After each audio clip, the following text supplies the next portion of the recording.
চিকিৎসা এবং অন্যান্য বিষয়ে কাজ করার সুযোগ হয়েছে। ঢাকা মেডিকেল কলেজে, সিএমএইচে, চক্ষু হাসপাতাল, পঙ্গু হাসপাতাল এবং বিভিন্ন বিভাগেও আপনাদের অনেকের সাথে আগে কথা হয়েছে। সেই সুযোগে আপনারা বাংলাদেশ নিয়ে কি চান, কি স্বপ্ন দেখেন নতুন বাংলাদেশ নিয়ে, সেই ব্যাপারেও আপনাদের কাছ থেকে খুব নিবিড়ভাবে শোনার সুযোগ হয়েছে এবং সেই গল্পগুলো অনেকটাই আমার মনে গেঁথে গিয়েছে। উদাহরণ হিসেবে শুধু একটা গল্প আজকে বলি। শহীদ আদিলের বাবার সাথে আমি দেখা করেছিলাম জাতীয় হৃদরোগ ইনস্টিটিউটে।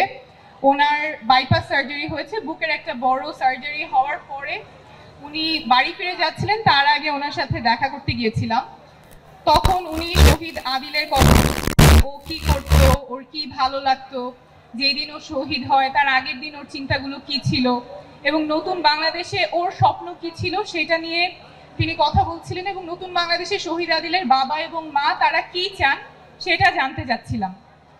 তখন শহীদ আদিলের বাবা বলেন যে ওনার প্রথম চাওয়া নতুন বাংলাদেশে একটা স্বাধীন বিচার ব্যবস্থা, যেই বিচার ব্যবস্থা মানুষের, যে কোনো সাধারণ মানুষের বিচার নিশ্চিত করবে, দ্রুততম সময়ের মধ্যে কোনো হেনস্থার শিকার হবে না, সবাই বিচার পাবে। এটাই নতুন বাংলাদেশে ওনার চাওয়া। তো এই চাওয়াটা শুধুমাত্র ওনার না, আপনাদের অনেকের কাছ থেকে এই চাওয়াটা এসেছে যাতে বাংলাদেশের বিচার ব্যবস্থাটা ভালো হয়, সবাই বিচার পায়, বিচার না হয়। এখন আমাদের বিচার ব্যবস্থা যে ভঙ্গুর অবস্থায় আছে, সেখান থেকে এমন বিচার ব্যবস্থাতে যাওয়া যেখানে সবাই তাদের অধিকার সংরক্ষিত হবে এবং বিচার পাবে, সেটার জন্য কিন্তু সংস্কার প্রয়োজন। যেই সংস্কারের কথাই আমরা বারবার করে বলি। আপনারা নতুন বাংলাদেশ বিনির্মাণে যেই স্বপ্ন দেখেন, আপনারা এবং আপনাদের প্রিয়জনেরা যেই স্বপ্নের কারণে ত্যাগগুলো করেছেন, সেই লক্ষ্যেই আমরা কাজ করছি এবং কাজ করে যাব।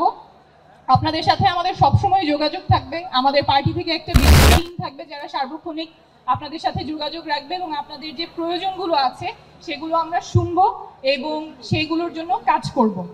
আমরা বারবার সংস্কারের কথা এই কারণেই বলি যে এই যে এত ত্যাগ, এত তিতিক্ষা শুধুমাত্র এক শাসক থেকে আরেক শাসকের জন্য না, বরঞ্চ আমাদের পুরো শাসন ব্যবস্থাটাই যাতে বদলায়, পুরো ব্যবস্থাটাই যাতে সাধারণ মানুষের জন্য কাজ করে।